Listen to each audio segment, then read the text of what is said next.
বাসায় কেউ আছেন? জি বলুন। আমাদের খুব জোর ক্ষুধা লেগেছে। আমার নাম ভালোবাসা। আমার নাম সম্পদ। আমার নাম সফলতা। আসুন তাহলে ভেতরে এসে খাবার খেয়ে যান। না, আপনি আমাদের তিনজনের ভিতর থেকে যে কোনো একজনকে ডাকতে পারবেন। আপনারা 1 মিনিট দাঁড়ান, আমি আসছি।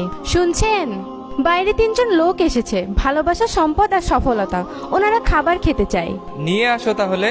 কিন্তু ওনারা বলছে যে কোনো একজনকেই আনতে পারবো। তাহলে তুমি ভালোবাসাকেই ডেকে আনো। কিন্তু আমি ভাবছিলাম যে সম্পদকে ডেকে নিয়ে আসি, কারণ সম্পদ থাকলে তো সবই হবে। না, তুমি ভালোবাসাকেই নিয়ে আসো। আচ্ছা ঠিক আছে, আপনাদের মধ্যে যে ভালোবাসা সে আমার সাথে আসুন। এ কি দেখুন, আমি তো একজনকেই আসতে বলেছি, এখন তো 3 জনই চলে এসেছে।